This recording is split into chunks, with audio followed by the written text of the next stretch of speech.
that maybe. Okay.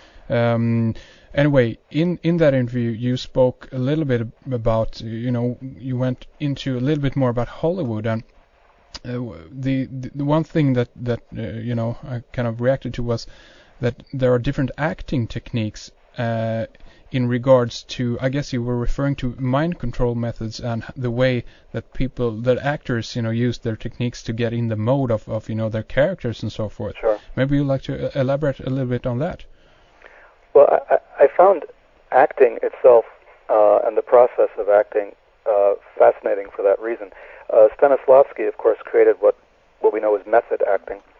And Stanislavski spoke a great deal in his writings about mysticism. He referred to Indian Hindu forms of mysticism a number of times, and he compared what he was doing to a kind of mystical state. And I think when we talk about method acting, we're talking about a person who puts their consciousness entirely in the consciousness of that character. So they alter their body language, they alter their speech patterns, they do everything. They create histories in their mind for the actor, which is not written in the script, but they develop this entire life story for the actor so they can become the actor completely and lose their own sense of identity. This to me is a kind of voluntary possession, or what I refer to in Sinister Forces as voluntary madness. We undergo willingly dislocation of our personality. We create an alternate personality. And my reading of the MK Ultra documents, those that have been released, there's about 10,000 of them, most of which are meaningless accounting forms, but there's some meat on the bones. And what I've been able to find out is that the CIA was deliberately trying to create a kind of multiple personality disorder, or dissociative identity disorder, in their mind control subjects, trying to split their minds so that they would have one personality, which was the normal, everyday personality that you're born with, and another alternate personality. And the alternate personality would commit the assassination or whatever other crime was necessary, and then forget about it. The other personality, the original personality, would have no memory of this. This is very close to method acting. The only difference is that an actor normally would remember that they had played, the role of Willie Loman on Broadway or whatever. They wouldn't forget it. But the CIA wanted you to forget that you ever acted in that particular role as a courier or as an assassin. So, to me, the relationship between Hollywood and the occult is very strong because actors are engaged in some of the same technology and the same practices that priests of different cults and magicians have been involved with for centuries. Yeah.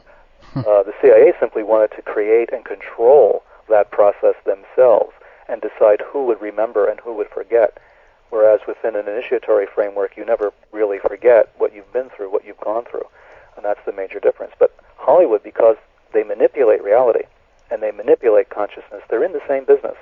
Yeah. They're in the mind control business, basically.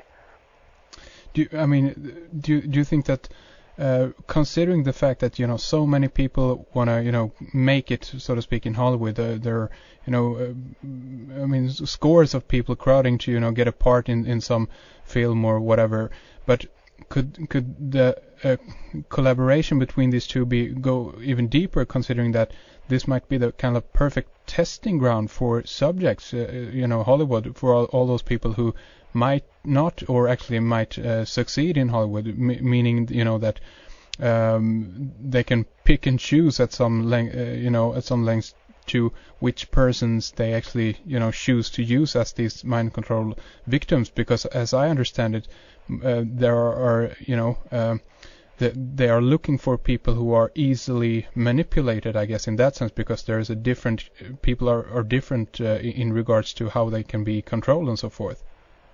Certainly, I believe you're right. I believe that if we look at the documents that we have and the testimony before the various commissions on mind control, like the Rockefeller Commission, one thing stands out. There were two places where the CIA conducted these experiments on unwitting subjects, and that was New York and California, which are the two places where we have the largest concentration of actors. Yeah. We have New York City with Broadway and all the live theater and movie making, and then, of course, we have California. And I believe that the wannabe actors and actresses, the ones who don't make the grade, have actually sometimes a greater need and a greater passion to be accepted. They're not accepted for a number of reasons. I mean, Hollywood is very choosy about who it puts on the screen. So it could simply be because one looked better than the other one physically, or whatever the reason was. So you have a huge pool of people who have studied method acting, who've gone to all the acting seminars, who've been trained in this already. And all they need really is a guru of some kind to push them over the edge and to manipulate them more successfully. We've had a lot of very spectacular homicides in Hollywood. I mean, the Manson killings, again, to go back to Manson being one of them. I mean, we're involved with the murder of an actress, and the actress's friends. And Sharon Tate did act in a number of occult films. Her acting was in Eye of the Devil, for instance, in the UK, and she was involved with the Vampire Killers, a Polanski film. I mean, she was involved in occult films and was known to have associated with people who were involved in the occult. So we have that occult Hollywood connection, which has always been very strong. Marilyn Monroe was very interested in the occult. There's photographs of her with psychics and astrologers and things. So we have this tradition in Hollywood of an occult connection. Scientology focuses on Hollywood celebrities, as we know. Created a special division just to handle the celebrities and the approach to celebrities. So it's a natural.